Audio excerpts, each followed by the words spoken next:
Impactful Parents. Today we're going to talk about, oh my goodness, I have a slow eater and they're driving me crazy. Hi, if you don't know me, I'm Christina. I'm founder of The Impactful Parent, and every Thursday I come on and do a live video. And today we're going to talk about slow eaters, and I'm going to give you tips on that. So if you have a question for me, please submit it for me. All you have to do is email me at theimpactfulparent@gmail.com, or you can message me too. That is just fine. But let's get to our question. So today's question comes in and it says, my daughter has always been a slow eater. It's not that she doesn't like her food or pushes it away. Her teachers have also complained that she takes way too long to eat, and I always pack her favorite things for lunch, but it still takes a very long time to get it eaten. Since there's a set time for lunch, it's become problematic. I have tried many different things, such as giving less food or switching up the food, but at this point, it's driving me up the walls. I can't say that I blame you, parent. Thank you for submitting this question, and we are going to get into what you can do to help. So there are 6 things that I'm going to suggest to you, and actually there's a lot more than that, but I'm going to break it down into 6 categories, and I'm going to pretend that I'm going to just do a general, my child is a slow eater, so you may have tried a few of these things already to the person who submitted this question, but I'm going to start from the beginning so that you can know if you have a slow eater, where you're going to begin.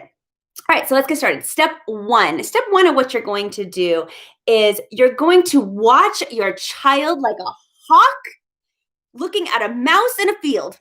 And what I mean by that is that you really need to start playing detective and watching your child eat. So are they playing with their food? Are they sitting down to eat? And then maybe they get up to go get a glass of water and then come back and then push their food around and then maybe start talking to a sibling. What is their eating habits and what does it look like? That in alone may tell you quite a bit about why it's just taking so long. So that would be step 1, be the hawk and observer. All right, step 2.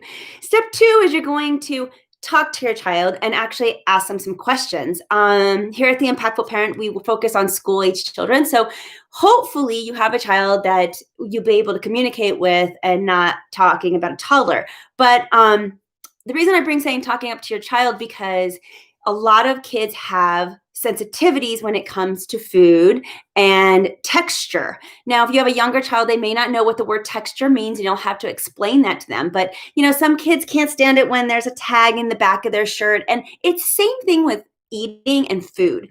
In fact, you don't have to have some of these other ailments, but like Asperger's, autism, sensory processing disorder, those all lend to high sensitivities also with food and texture.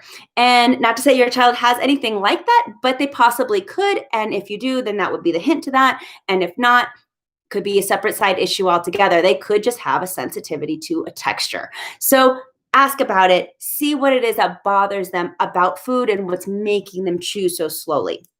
It could just be that your child's just not interested in eating. Possibility. All right, step 3. So step 3 is doctors say that you should create a routine for eating, and that helps. And the idea behind that is you're trying to create a habit for your child that when they sit down in front of a plate, they're going to take food and put it into their mouth. I know it sounds a little simple and redundant, but that's actually what you're trying to do, is take them and get them in a habit of sitting down and eating, not sitting down and playing with their food or sitting down and talking to friends. And yeah, those are all really important things to do during a meal because you want to interact with your child. But really, we're focusing on the act of eating and getting them to get into that habit of sitting down and doing that. So creating a time where you'll eat every single day at that particular time. And another thing is with snacks, also scheduling out their snacks, because a lot of parents will make the mistake of just feeding their kids the snacks too close or too much before the meal. Your child should have 2 or even 3 hours of time of no eating between each snack or meal. So keep that in mind, 2 to 3 hours. The next step you're going to do is step 4. And step 4 is I'm going to throw out a whole bunch of different things that you can do to help set up mealtime so that your child could be more successful in getting their food eaten. All right, so first, again, limit snacks. Make sure that snack is limited. You're going to cut up their food so that they're in bite-sized pieces already. Now, typically, I'm the parent who says, no, let your kid cut up the food by themselves. It really helps with fine motor skills.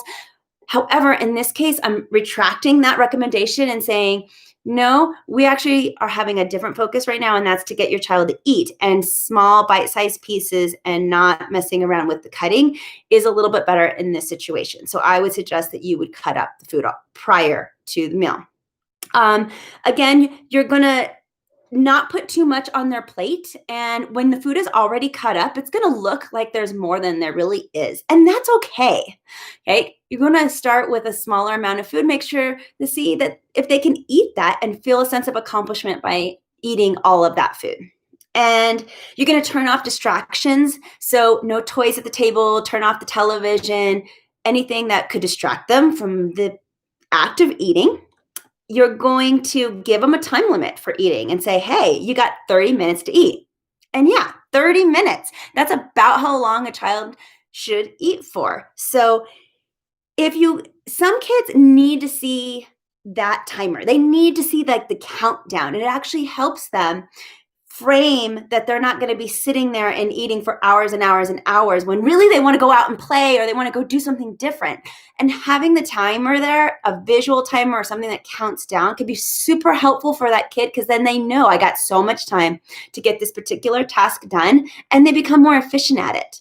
And you don't know what's going to work until you try it. So parenting is all trial and error, you guys. And that's one thing I highly recommend you do, is that go ahead and set the timer for them and help them keep track of how long they have to eat, and make it a goal, make it like even a game. How much can you get done? How much can you eat within this time period?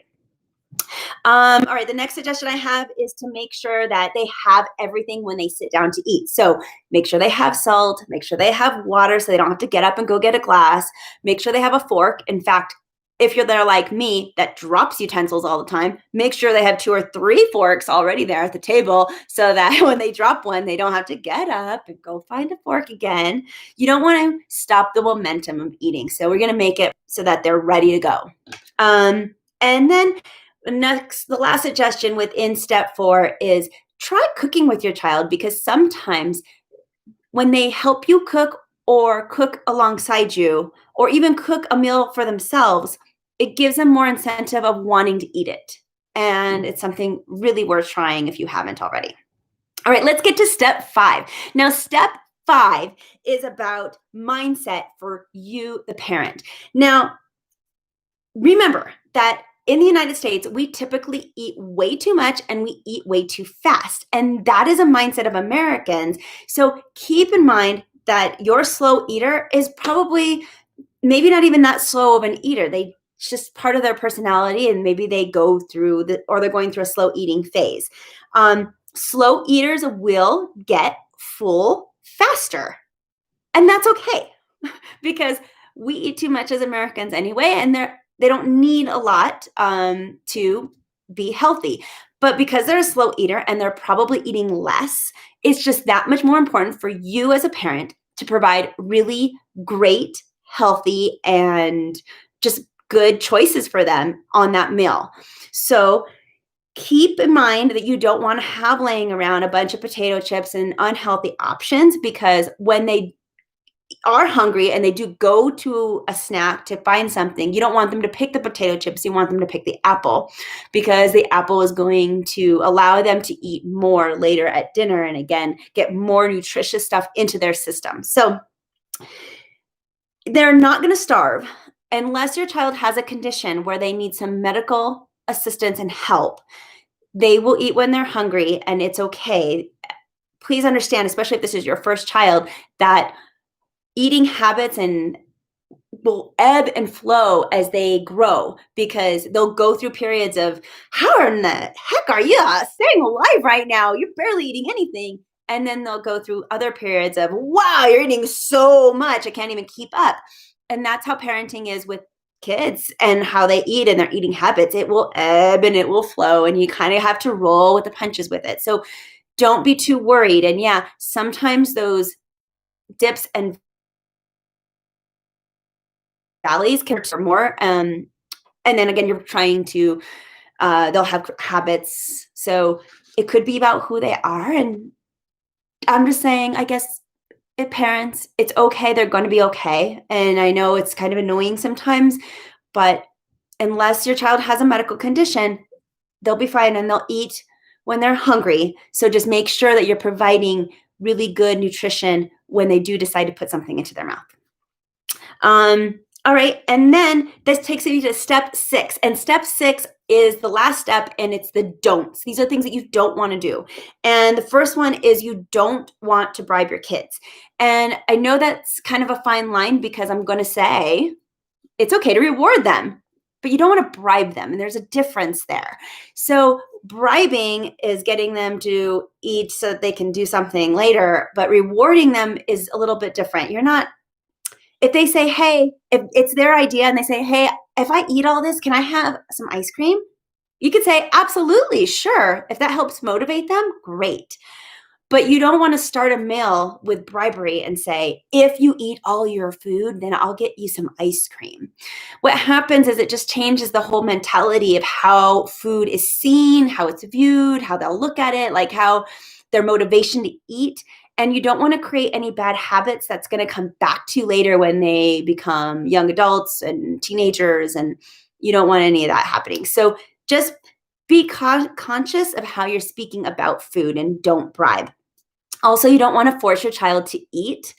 Generally speaking, you don't want to really force your child to do anything because forcing people to do stuff is just going to make them rebel. And you don't want them to rebel with food. And we want them to cooperate with us, not put up their fists and start to fight back. So try not to force your child, just leave it open for them so they can make their choices and hope that they make good choices and then guide them into those choices. So again, if you don't want your kid to eat junk food, don't make it a choice. Don't buy it. Don't have it in your house. That way they can choose between the apple, the oranges, and the grapes. It still gives them the feeling of, I'm making the choice and this is what I want. But on the back end, you're actually controlling that choice because you're giving them the options that they have. And the last thing you don't want to do is you don't want to tell your child to eat faster. Again, this is a mindset thing. It just, when you're saying, hey, come on, we got to go. Would you just eat already? You're setting a mood about mealtime and that they're disappointing you. And now they feel bad and they feel like they're letting you down. And it's not how you want meals to be.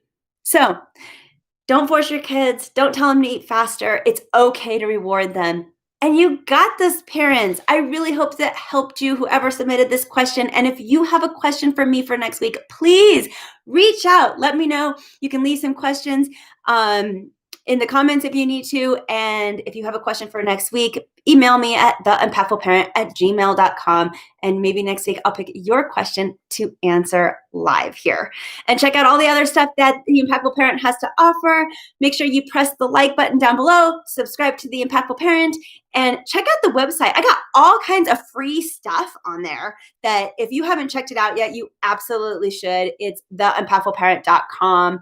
All kinds of free stuff. Join a 30-day challenge. Connect with your children one question at a time. So many freebies. Get involved. Let's do this. You got this, parents. I'm just here to help. Have a great evening.